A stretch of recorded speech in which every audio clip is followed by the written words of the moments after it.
Hi, everybody. This week we're going to talk about trade in our discussion board. And so I wanted to just go through a very simple example to illustrate how beneficial trade can be. Trade, international trade, domestic trade, is a very good thing, both for the economy but also individually. But for some reason, it ends up rather controversial, particularly when we talk about trade from an international perspective. So for my example, I'm going to use one of my favorite candies, Starburst. So I'm going to go ahead and open it up right now. And one of the things that you'll find whenever you open up a pack of Starburst is that there are 4 different flavors. I'm having a little trouble here. You get your red, your pink. I don't know if you can tell that's pink. There you go, that's pink. Your yellow, bear with me, and your orange. Now, we all know, of course, that the red and the pink are the best flavors there are. But for some reason, Starburst includes both the yellows and the oranges as well. And one of the things that I have learned in my many travels is that is because there's actually people out there who like yellows and oranges. Perhaps some of you listening to this video right now are some of those people who like the yellows and the oranges. I don't understand, but to each their own. Anyway, so to see how trade can be beneficial, let's imagine a scenario where we sit down with our pack of Starburst, and we sit down on a bench somewhere, and we sit down next to somebody who also happens to have a pack of Starburst. And for the sake of simplicity, let's assume that we like the reds and the pinks, okay? And then it turns out the person that you sit down next to likes the yellows and the oranges, okay? And so you sit down next to this person and you strike up a conversation about your favorite topic, which is, of course, Starburst. And you come to find out that this other person likes the yellows and the oranges as well. And so as you're talking to each other, you realize that you could make a trade. You could make a trade. Okay, so every Starburst pack comes with 3 of each flavor.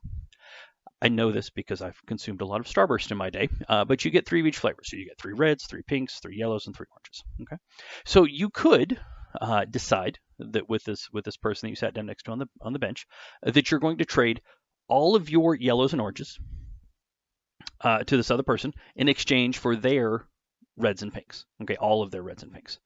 Okay, now we can look at this trade, right? You take your oranges and yellows and you get more pinks and reds. We can look at this trade and we can ask a very simple question that is asked about trade all of the time. Who wins and who loses? Nobody loses.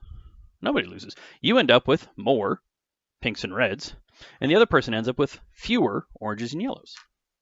I'm sorry, I said that wrong. You end up with more pinks and reds, and you end up with fewer oranges and yellows, but the other person ends up with more oranges and yellows, which is the flavor that they like. So you both win from this trade. And that's the point of trade. That's the point of trade. If you weren't going to win, if you weren't going to benefit from this trade, you wouldn't do it, right? You wouldn't do it. Okay, simple as that. Now, something that can then be, we could tweak this scenario a little bit, and let's say that this other person is a better negotiator than you are. Okay, so instead of trading 3 oranges and 3 yellows for their 3 reds and 3 pinks, maybe this other person drives a tougher bargain, and maybe this other person says, "I will trade you 2 of my oranges and 2 of my reds and pinks for all of your oranges and yellows." This would be an imbalanced trade, okay? So maybe it might be a little bit trickier to look at than the other one that was straight across, and it has a nice even or equal feel to it. This trade is imbalanced. Do we still have the same situation where both parties win and nobody loses? Yeah, we do. For one, very simply, if you do the trade, it means that you win. Very simply, because if you weren't going to win, you wouldn't do the trade, okay? But also, you're getting more of what you like, right? You're getting rid of some of what you don't necessarily like, or at least that you don't like as much. But even to the question of which person wins more, that's not even something that we can actually answer because we know that they both win. But it might be that you dislike the oranges and the yellows so much that getting rid of 2 of those is in itself beneficial. And so even if you only get back 2 reds and 2 pinks, you're still certainly better off. It could be that you're even more better off than the person that you traded with. Okay. But a lot of that goes down to the individual values of the individual parties making the trade. So we can't really tell. Just because it's imbalanced doesn't necessarily mean that one party wins more than the other. Okay. Or at least not that we're able to identify which party wins more than the other. Because I got to tell you, if it was me personally, I have a certain candy ethic where I have to eat all of the candy, right? I have to eat all of the oranges and all of the yellows. I start with those, I eat them all, and then I move on to the reds and the pinks.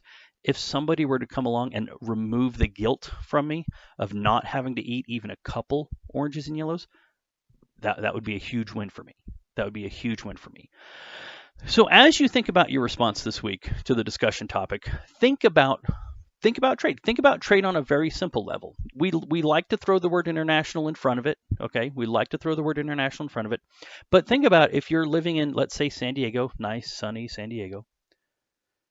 Is it somehow better or worse to trade with somebody all the way over in Maine than it is to trade with somebody in Tijuana? Is that national border somehow magical almost, that it changes the value, the benefit of this trade, of this exchange? Okay, so think about that as you formulate your thoughts and do your research for this week's discussion board. And I look forward to your responses.